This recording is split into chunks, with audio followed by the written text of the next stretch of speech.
Why did the traveler bring his own map to Port Antonio? Because he heard that there, even the bananas split. Welcome, folks, to another journey through time and space. Now, that's a joke to peel back the layers of our destination today, Port Antonio, a place where, believe it or not, bananas do play a significant role. Port Antonio isn't just any ordinary town in Jamaica. It's the capital of Portland, a place where history, nature, and culture come together in a tropical symphony that's as rich as its soil. Imagine a town where bananas aren't just a fruit, they're a part of the local economy, a symbol of prosperity, and a historical artifact. A town that's seen the rise and fall of the banana trade and yet continues to thrive. A town that's not just about the past, but is also about the present and the future. Curious yet? Well, hold on to your hats, or rather your bananas, because we're just getting started. We're about to embark on a voyage to this fascinating town, where every corner tells a story, every street echoes with history, and every banana, well, let's just say they've got a story of their own.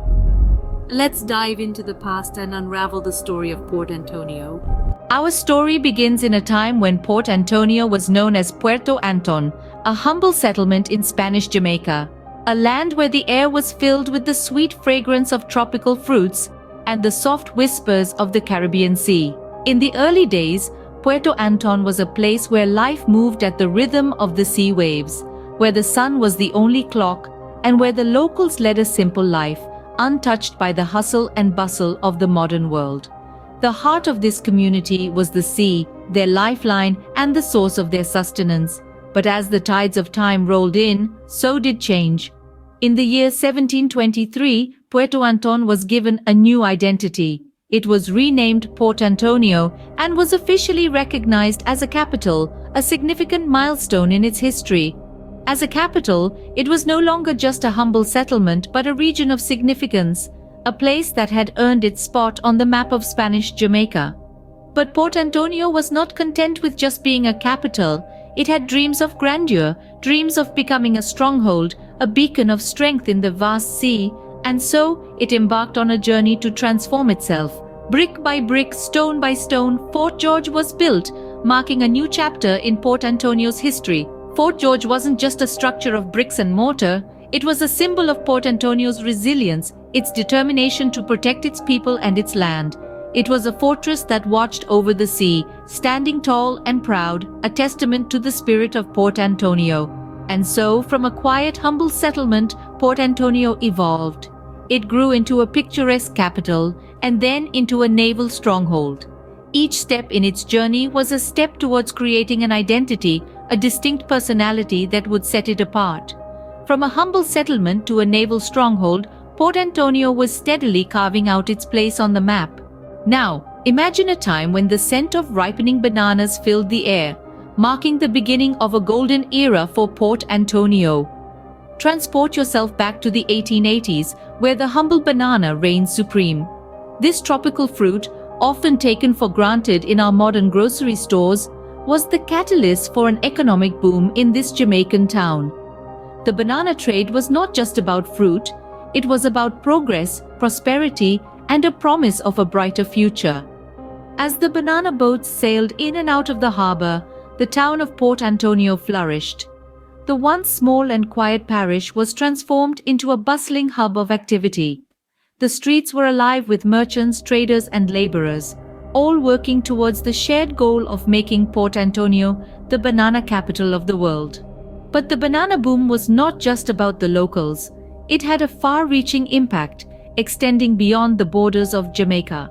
The flourishing trade caught the attention of wealthy American travelers who, lured by stories of sun-drenched banana plantations and a thriving industry, began to flock to Port Antonio. This influx of visitors brought with it a wave of development and growth. Hotels, restaurants, and entertainment venues sprung up, catering to the needs of these well-heeled tourists.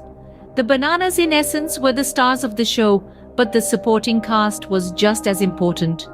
The local farmers who worked tirelessly to cultivate and harvest the fruit, the traders who ensured the bananas reached markets across the globe, and the townsfolk who welcomed and catered to the influx of tourists, all played a pivotal role in Port Antonio's banana boom era. And so, as the banana boats continued to sail, the town continued to thrive. The bustling streets, the thriving economy, and the vibrant culture all bore testament to the power of bananas.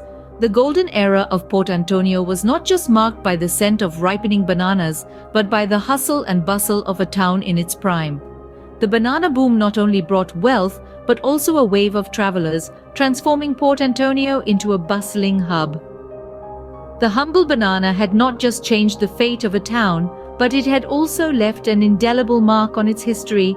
As the banana trade waned, a new industry was ready to paint Port Antonio in a different light. As the sun began to set on the banana boom, the dawn of a new era was about to break over the lush tropical landscape of Port Antonio. The town, with its rich history and natural beauty, was not about to fade into obscurity. No, instead, it was about to take center stage. Port Antonio's transition from a bustling trade hub to a popular tourist destination and filming location was as dramatic as the plot of a Hollywood movie. The town's stunning vistas, from the azure waters of the Blue Lagoon to the verdant rainforests, began to draw the attention of filmmakers from around the world. The town's cinematic debut came with the adaptation of William Golding's Lord of the Flies. The raw, untouched beauty of Port Antonio provided the perfect backdrop for the story of survival and savagery.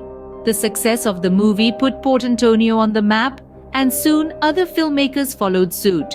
Next came the comedy Club Paradise, which showcased the town's potential as a tropical haven. And then the romantic drama Cocktail, starring Tom Cruise, which highlighted the town's charm and vibrancy. But it was the filming of the James Bond movie, No Time to Die, that truly cemented Port Antonio's status as a blockbuster destination. The town's scenic locations were transformed into the exotic backdrop for thrilling chases and dramatic confrontations, captivating audiences worldwide. Each film, in its own way, showcased the unique beauty and allure of Port Antonio, driving tourists from around the globe to experience its magic firsthand. The town had successfully transitioned from being the heart of the banana trade to being the heart of blockbuster movies. From bananas to blockbusters, Port Antonio had found its spotlight. Fast forward to today, where Port Antonio shines as a tropical paradise, captivating visitors with its rich history and natural beauty. Nestled on the lush, verdant coast of Jamaica, it's a place where the past and present coexist in harmony. Its tropical rainforest climate offers a year-round invitation to experience the warmth and vibrancy of Caribbean life. Among the many gems that Port Antonio boasts, the Blue Lagoon stands out. This natural wonder, with its mesmerizing blend of azure and emerald, is a testament to the town's untouched beauty. It's no wonder that this place continues to be a magnet for those seeking a slice of paradise. And it's not just the natural attractions. The town's vibrant history, steeped in tales of banana booms and silver screen blockbusters, adds an extra layer of allure. It's a place where every street corner whispers a story, every vista paints a picture. Port Antonio, a town that weaves history, culture, and natural beauty into a captivating tapestry, continues to welcome visitors from around the world. Thanks for watching. Please like and subscribe to the channel.